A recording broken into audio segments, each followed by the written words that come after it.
ខ្លះយល់វាមិនទាន់ថាកាន់ពុទ្ធសាសនានាំឲ្យក្រព្រះបង្រៀនមនុស្សកុំឲ្យចង់បានមិនមែនទេត្រូវតែប្រឹងត្រូវតែរប៉ាន់ឲ្យតែរហ្នឹងរដោយសុចរិតកុំរដោយទុច្ចរិតកុំលោភកុំលួចកុំឆក់កុំប្លន់កុំកាប់កុំប្រវាញ់កេងកាត់ប្រវាញ់ជីកជាន់ទៀតសង្កត់អ្នកដទៃអាហ្នឹងរចុះ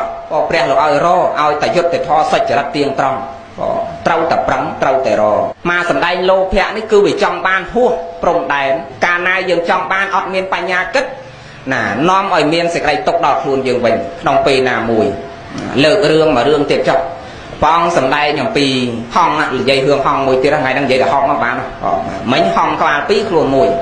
ណាទោសនៃសម្ដីហ្នឹងនាំឲ្យខ្លួនតែមួយណាក្បាលពីរហ្នឹងបែកចេញពីគ្នារហូតដល់ស្លាប់ដោយសារសម្ដីឥឡូវសម្ដែងអំពីទោសនៃលោភៈដែលយើងប្រាថ្នាឥតព្រំដែនគ្មានទីបញ្ចប់ក៏វាផ្ដល់សេចក្តីទុកឲ្យយើងវិញដែរណាមានបុរសម្នាក់ស្លាប់ទៅកើតជាហង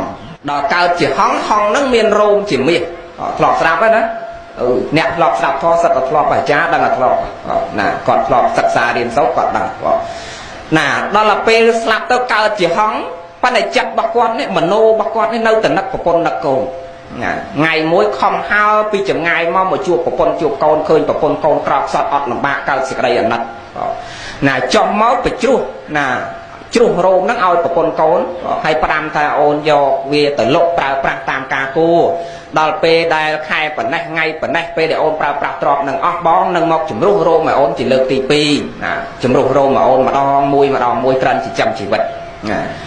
ដល់ប្រពន្ធនេះវាបានអញ្ចឹងវាដូចកើតចិត្តបានទៅវាស្រួលណាលែងរកស៊ីអីបានទៅលុកចាយវាស្រួលមនុស្សតែកាលណាស្រួលយកចោលកំណត់រកអាស្រួលជាងហ្នឹងទៀតហ្នឹងមែនទេប៉ិនបើសិនយើងចង់បានឲ្យបានមកដោយធម៌អញ្ចឹងល្អណាស់តែបើបានមកដោយអធម៌កុំប្រាថ្នាទៀតណាកុំចង់បានទៀតអាហ្នឹងអាចនាំទុកមកដល់ខ្លួនយើងតែបើបានដោយធម៌ត្រូវតែប្រឹងបន្តទៀតចុះណាប្រឹងបន្តទៀតចុះមកជូនពរឲ្យញាតិញោមប្រឹងណាឲ្យមានបានគ្រប់គ្នាតែសុំឲ្យមានបានប្រកបដោយធម៌ណាញាតិញោមណាសូមអនុមោទនាតែបើមិនបានមកដោយធម៌កុំប្រឹងទៅទៀតណាប្រឈប់ត្រឹមប៉ុណ្ណឹងណាបើដឹងថាទ្រព្យនឹងវាបានមកដោយមិនធម៌ណាយើងឈប់បន្តទៅទៀតកាលណាបន្តនឹងនាំទុកដល់យើងណាលោភលន់គ្មានទីបញ្ចប់គ្មានបញ្ញាត្រេះរេះពិចារណាអត់សង្កត់ល្មមតាមមានតាមបានទេយើងនឹងមានសេចក្តីទុកណាដោយស្ត្រីនឹងចឹងណាប្តីមកទម្លាក់រោមមាសឲ្យមួយពេលម្ដង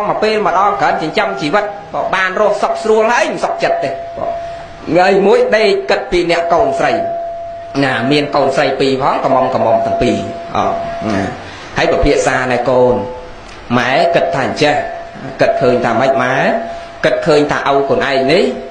គាត់ស្លាប់ទៅកើតជាហង្សឥឡូវគាត់មកជំរុះរោមឲ្យយើងមួយពេលមួយរោម